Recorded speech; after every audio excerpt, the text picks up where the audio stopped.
안녕하세요. 오늘 여러분의 마음에 깊은 울림을 전해줄 이야기에 오신 것을 환영합니다. 이 이야기가 여러분의 영혼의 작은 위로와 성찰의 시간이 되기를 바랍니다. 만약 오늘 메시지가 여러분의 마음에 와 닿는다면 구독과 좋아요를 통해 더 많은 분들이 하나님의 크신 은혜를 함께 나눌 수 있도록 동참해 주십시오. 여러분의 삶에 주님의 평안과 축복이 늘 함께하기를 기도합니다.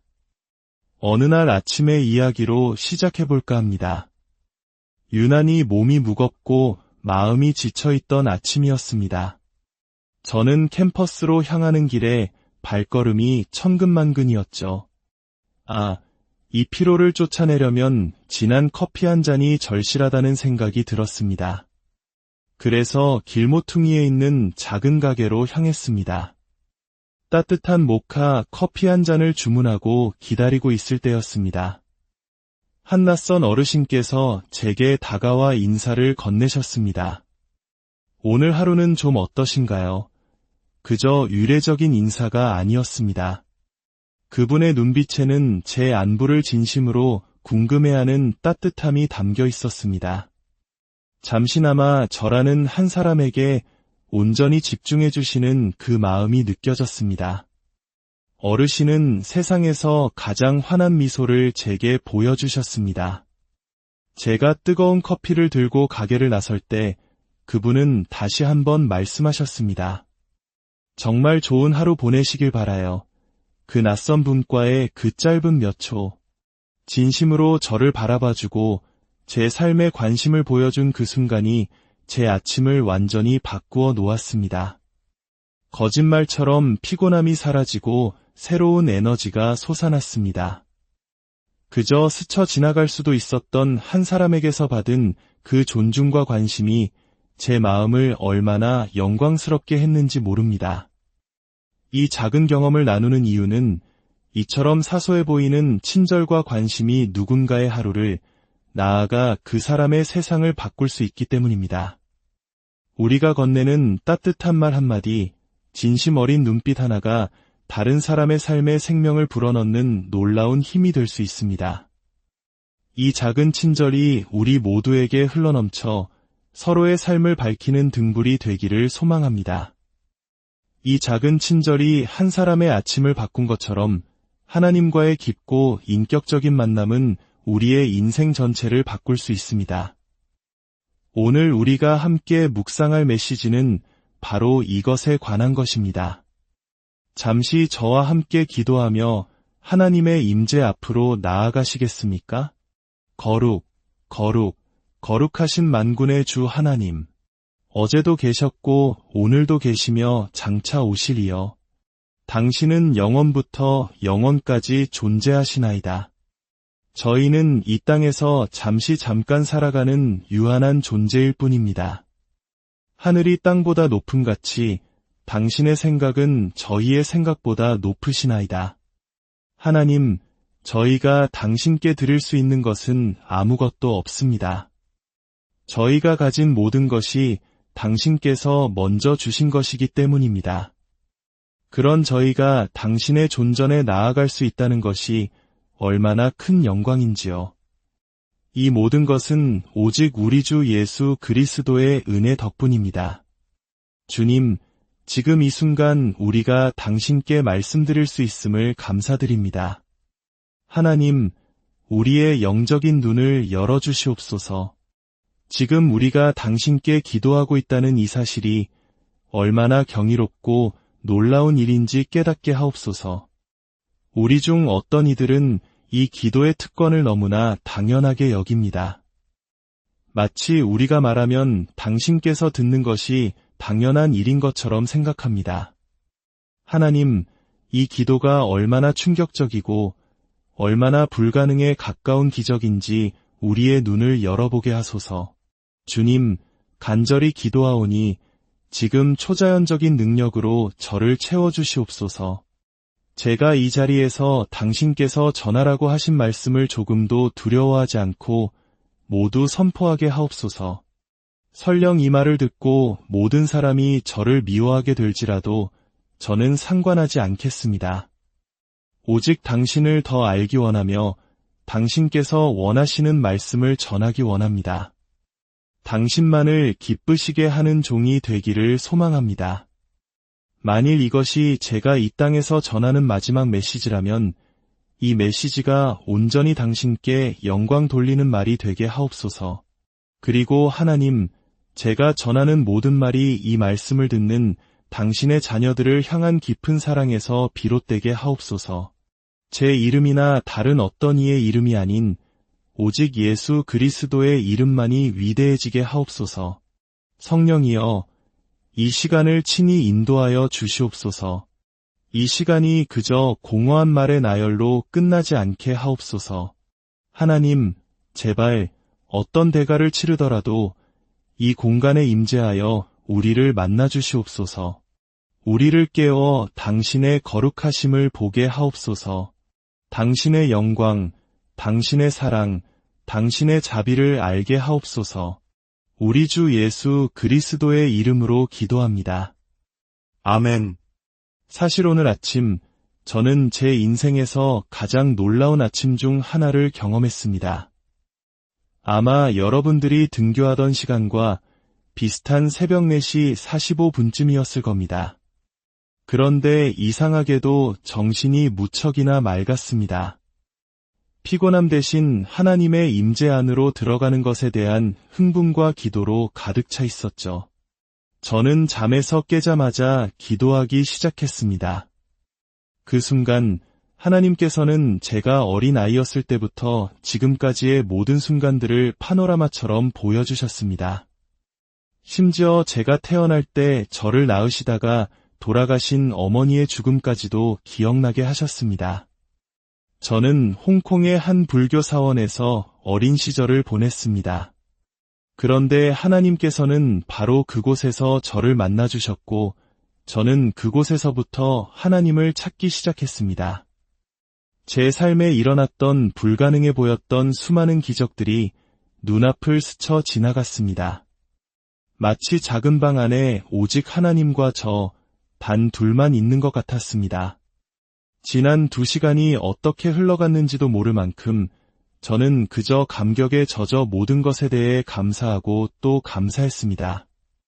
제 삶 전체를 관통하는 기적에 이은 기적들을 보며 저는 외쳤습니다. 하나님, 당신과 함께 있는 것이 이토록 좋군요. 정말 좋습니다. 여러분의 삶에는 그런 순간이 있습니까? 오직 당신과 하나님, 단 둘만이 존재하는 시간 말입니다. 기도가 단순히 눈을 감고 해야 할 일들의 목록을 아뢰는 시간이 아니라 살아계신 인격체이신 하나님과 실제로 교감하며 그분을 알아가는 시간 말입니다. 여러분의 삶의 중심에 바로 그 하나님과의 인격적인 관계가 자리하고 있습니까? 또 다른 어느 토요일 아침이었습니다. 저는 늘 그랬듯이 일어나자마자 집 뒤뜰에 직접 만든 작은 창고로 향했습니다. 그곳은 저만의 기도 공간입니다. 저는 그곳에서 홀로 하나님을 부르짖었습니다. 눈물이 쏟아졌고 신음하며 부르짖었습니다. 하나님, 제가 어떻게 당신을 온전히 독차지할 수 있습니까? 이 방에 당신과 저 단 둘만 있다는 것이 믿기지 않습니다. 이것이 최고의 순간입니다. 어쩌면 지금 제 이야기를 들으며 좀 이상한데 나는 한 번도 저런 경험을 해본 적이 없는데라고 생각하는 분이 계실지도 모르겠습니다. 하지만 여러분, 한번 진지하게 생각해 보십시오. 여러분의 신앙은 무엇에 관한 것입니까? 그것은 인격이신 하나님을 알아가고 그분과의 관계가 내 삶의 전부라고 고백하는 것에 관한 것입니까? 우리는 모두 예수님을 처음 믿을 때 이렇게 배웁니다.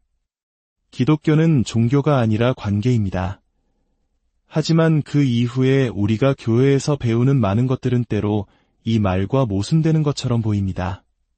우리는 지식을 쌓는 것, 나쁜 행동을 하지 않는 것, 혹은 기적을 행하는 것에 더 집중하는 교회의 모습들을 보게 됩니다. 물론 이 모든 것들은 좋은 것입니다. 하지만 우리가 이런 부차적인 것들에 집중하기 시작할 때 우리는 정작 가장 중요한 본질, 즉 하나님 그분을 아는 것으로부터 멀어지게 됩니다. 성경은 창세기부터 요한계시록까지 바로 인격이신 하나님을 아는 것에 대해 이야기하고 있습니다. 그래서 우리는 성경을 읽으며 이렇게 고백하게 되는 것입니다. 하나님, 저는 하루 종일 당신과 이곳에 머물고 싶습니다. 당신을 아는 것이, 당신과 함께 있는 것이 제게는 가장 큰 기쁨입니다. 성경은 아담의 이야기로 시작합니다. 상상해 보십시오. 당신을 막 창조하신 분을 처음으로 마주보는 첫 번째 사람이 되었다고 말입니다. 방금 당신이 창조되었는데 누군가 당신을 보며 내가 너를 만들었다 라고 말합니다. 당신의 마음속에는 어떤 생각이 스쳐 지나갈까요? 나는 누구지? 라는 근원적인 질문이 떠오를 것입니다. 그때 당신 앞에 있는 분이 말합니다. 내가 너를 만들었다. 내가 내게 생명을 불어넣었다. 너는 나를 알기 위해 만들어졌다. 당신의 마음, 혹은 마음이라고 불리는 그 무언가가 어떤 반응을 보일까요? 당신은 나의 창조주시군요. 그리고 나는 지금 당신과 함께 걸을 수 있군요. 그리고 하나님께서는 하와를 창조하십니다. 이제 아담과 하와, 두 사람은 에덴 동산에서 그들을 만드신 창조주와 함께 거닙니다. 하나님께서 말씀하십니다. 보아라, 내가 이 모든 것을 너희를 위해 만들었다. 상상만으로도 벅차오르지 않습니까? 당신과 당신의 아내가 당신을 만드신 창조주와 함께 동산을 거닐고 있습니다. 어떤 것도 당신을 해칠 수 없습니다. 그분께서 당신을 보호하시고 사랑하시고 당신과 교제하기 위해 그곳에 계십니다. 여러분, 마음속 깊은 곳에서부터 나는 저 모습이 너무나 부럽다. 나도 저 자리에 있고 싶다. 창조주와 함께 걷는다는 것은 어떤 느낌일까? 라고 외치는 소리가 들리지 않으십니까? 성경은 바로 그런 이야기입니다. 그래서 하나님의 친구라 불렸던 아브라함이나 시내산 정상에 올라가 실제로 하나님과 함께 있었던 모세와 같은 인물들의 이야기가 우리에게 큰 울림을 주는 것입니다. 모두가 말했습니다. 안 돼. 저 산에 올라가면 죽을 거야. 어떤 인간도 그런 하나님의 임재 앞에 설 수 없어. 하지만 모세는 달랐습니다. 하나님께서 내가 너희에게 젖과 꿀이 흐르는 약속의 땅을 주겠다. 하지만 나는 너희와 함께 가지 않겠다. 너희가 나를 너무 화나게 해서 내가 너희를 진멸할지도 모르기 때문이다. 라고 말씀하셨을 때 모세는 이렇게 대답했습니다. 주님, 저를 보내지 마옵소서. 저는 젖과 꿀이 흐르는 땅 따위에는 관심이 없습니다. 당신께서 저와 함께 가지 않으신다면 저도 가지 않겠습니다.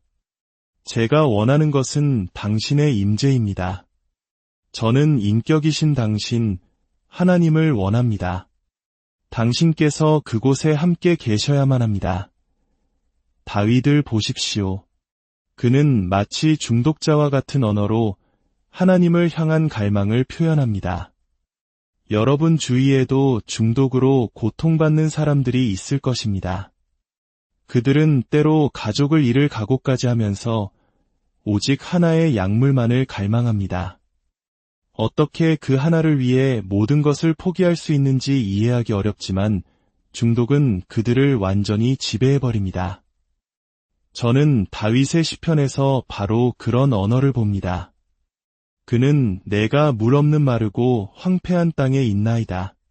그러므로 내 영혼이 주를 갈망하나이다. 라고 고백합니다. 나는 지금 굶어 죽어가고 있고 탈수 직전이지만 그럼에도 불구하고 나는 오직 당신을 원합니다. 이것이 바로 다윗의 고백이었습니다. 그가 세상의 그 어떤 것을 구하는 것이 아니라 오직 한 가지를 구한다고 말했을 때 그것은 바로 내 평생에 당신의 집에 살면서 당신의 아름다움을 바라보는 것이었습니다. 매일 오직 당신과 함께하는 그 시간, 단 한 가지만 가질 수 있다면 바로 그것이어야만 했습니다. 신약으로 넘어오면 바울과 같은 인물이 있습니다. 그는 내게 사는 것이 그리스도니 죽는 것도 유익함이라고 선포합니다. 죽음은 더 많은 예수님을 얻는 것, 실제로 그분을 얼굴과 얼굴을 마주하여 보는 것이기에 두렵지 않다는 것입니다. 이것은 예수님에 대한 집착에 가까운 사랑이었습니다. 그런데 어찌된 일인지 오늘날 교회는 이 본질을 다른 무언가로 바꾸어 놓은 것 같습니다. 우리는 예수님을 사랑하는 사람들을 길러내는 대신 다양한 사회적 대의를 위해 싸우는 사람들을 만들어내고 있습니다. 물론 그것도 좋은 일입니다. 하지만 결국 마지막 날에 예수님께서는 이렇게 말씀하십니다. 오직 한 가지만이 필요하다. 가장 큰 계명은 내 마음을 다하고 목숨을 다하고 뜻을 다하고 힘을 다하여 주 너의 하나님을 사랑하라는 것입니다. 이것이 가장 위대한 계명이며 유일하게 필요한 한 가지입니다. 제가 염려하는 것은 바로 이 한 가지가 오늘날 우리에게서 사라지고 있을지도 모른다는 사실입니다.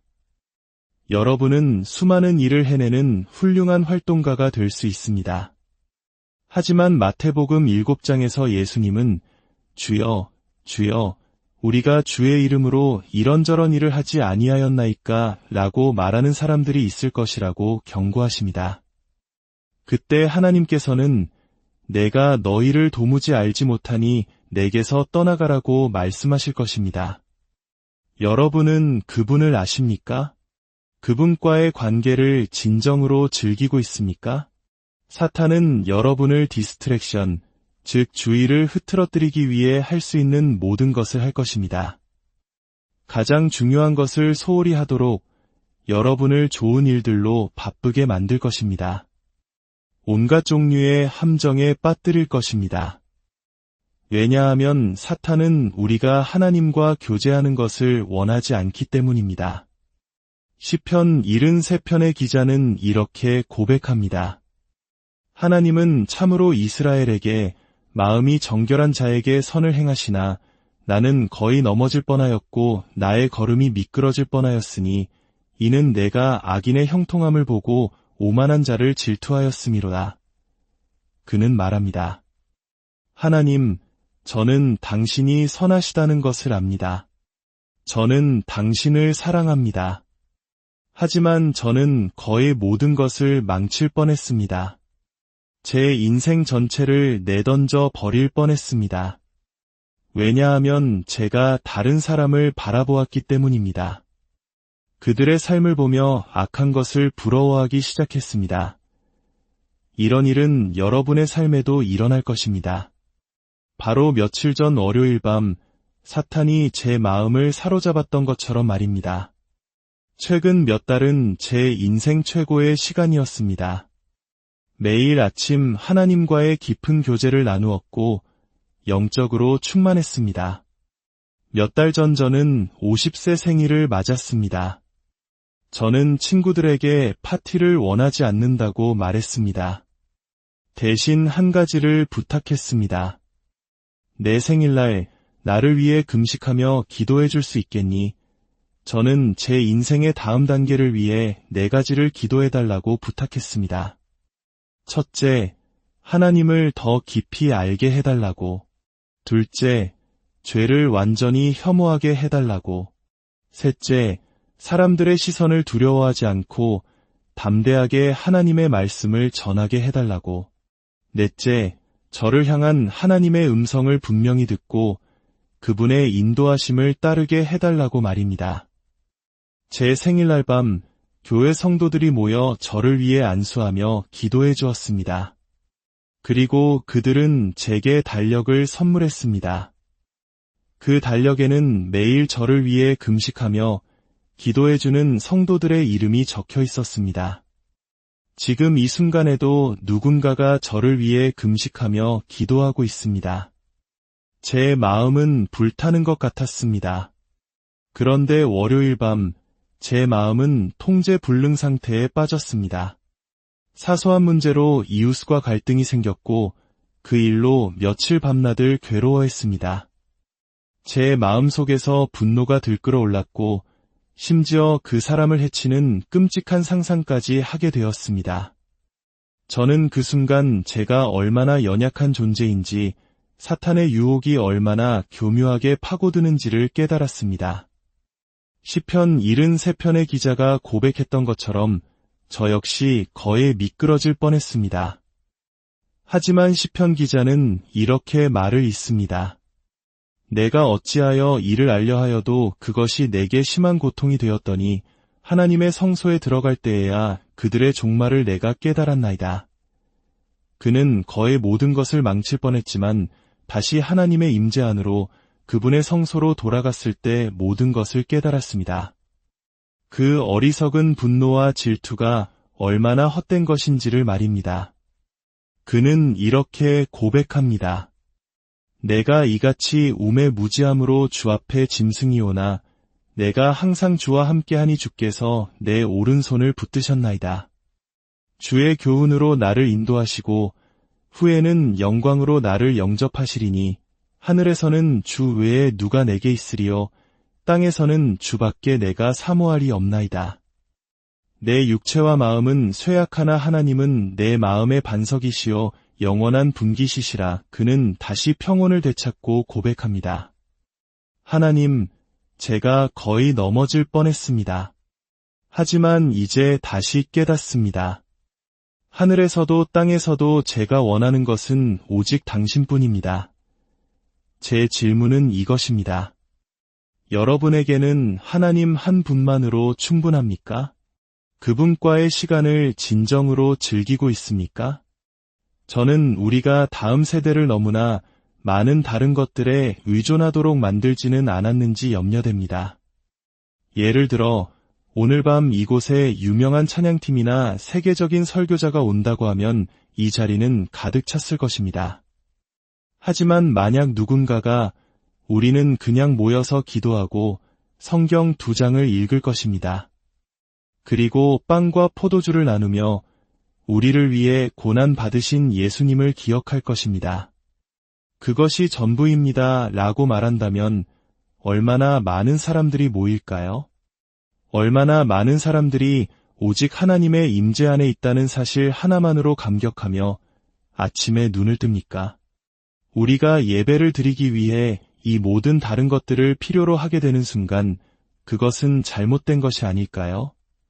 제 13살 딸에게 물었습니다. 얘야, 아빠가 널 위해 생일 파티를 열어주는데 케이크만 하나 준비했다고 하자. 내 친구들이 몇 명이나 올까? 딸은 아마 2명 정도요 라고 대답했습니다. 그럼 만약 아빠가 롯데월드를 통째로 빌려서 무제한 놀이기구와 음식을 제공한다고 하면 어떨까? 딸은 아마 우리 학교 애들 전부 다 올걸요 라고 말했습니다. 그때 제가 딸에게 이렇게 말하는 것이 얼마나 어리석은 일이겠습니까? 봐, 내게는 이렇게나 많은 친구들이 있단다. 아니요. 저는 제 딸을 진정으로 사랑하는 친구들과 함께하는 파티를 원합니다. 수많은 사람들을 끌어모으기 위한 화려한 쇼가 아니라 말입니다. 하나님께서도 마찬가지 아닐까요? 보라, 내게는 이렇게나 많은 예배자들이 있구나라고 말씀하시기보다 오직 하나님 한 분을 보기 위해 모인 진정한 예배자들을 원하시지 않을까요? 이제 여러분의 세대가 새로운 무언가를 시작할 때입니다.